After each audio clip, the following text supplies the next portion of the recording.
Hi friends, வணக்கம். Welcome to Raji's classic kitchen.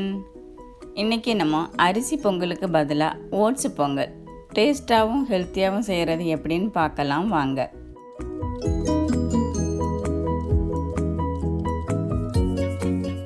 ஒரு பேனில் 1/2 கப்பு பாசிப்பருப்பு, இதை லோ ஹீட்டில் லேசாக மணம் வர்றது வரைக்கும் வறுத்துக்கலாம்.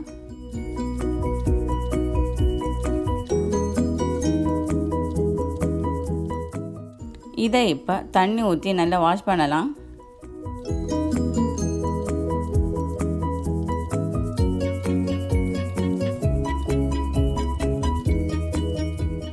இதில் 1/2 டீஸ்பூன் ஜீரகம், 1/4 டீஸ்பூனுக்கும் குறைவாக மஞ்சள் பொடி, 3/4 கப்பு தண்ணி ஊற்றி மிக்ஸ் பண்ணி குக்கரில் 5 அல்லது 6 விசில் வர்றது வரைக்கும் வேக வச்சு எடுத்துக்கலாம்.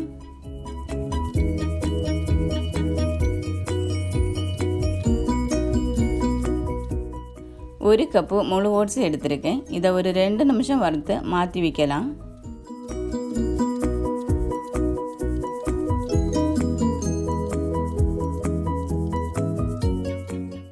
ஒரு பாத்திரத்தில் 3 கப்பு தண்ணி ஊற்றி கொதிக்க வைக்கலாம். தண்ணி நல்லா கொதிச்சிடுச்சு. இப்போ வறுத்து வச்ச ஓட்ஸை சேர்த்து வேக வைக்கலாம். இதை இடையிடையே மிக்ஸ் பண்ணிக்கலாம்.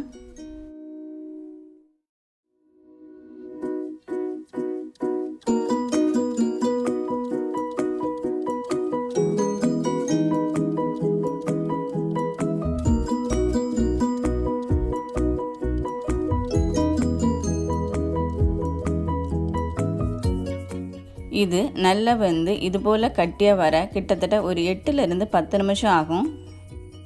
இப்போது வேக வச்ச பாசிப்பருப்பை இதில் சேர்த்துக்கலாம்.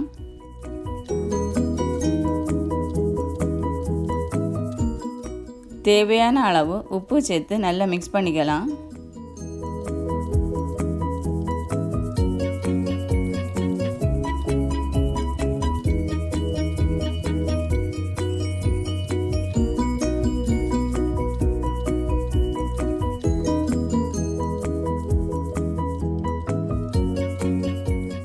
இதில் 1/4 கப்பு காய்ச்சின பாலை சேர்த்து நல்லா மிக்ஸ் பண்ணிக்கலாம்.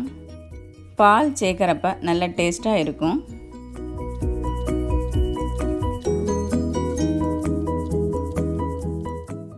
ஆல்மோஸ்ட் ரெடி ஆகிடுச்சு. இப்போ கடுகு தாளித்து சேர்த்துக்கலாம்.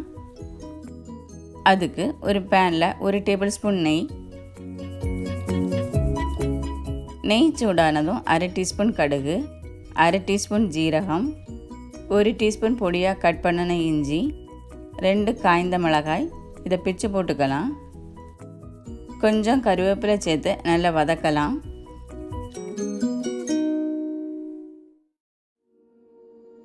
இப்போ 1 டீஸ்பூன் மிளகு, 1 டேபிள் ஸ்பூன் உடைச்ச முந்திரி பருப்பு, 1/4 டீஸ்பூன் பெருங்காய பொடி சேர்த்து நல்லா வறுத்துக்கலாம்.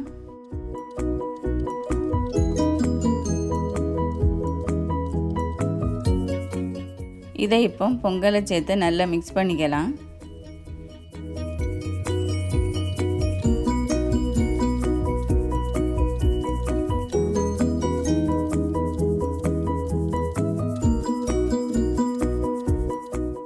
இதோ நம்மளோட டேஸ்டான ஹெல்த்தி ஓட்ஸ் பொங்கல் ரெடி.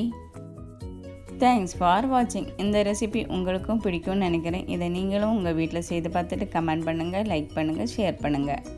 இது வரைக்கும் நம்ம சேனலுக்கு சப்ஸ்கிரைப் பண்ணாதவங்க சப்ஸ்கிரைப் பண்ணுங்கள். நன்றி.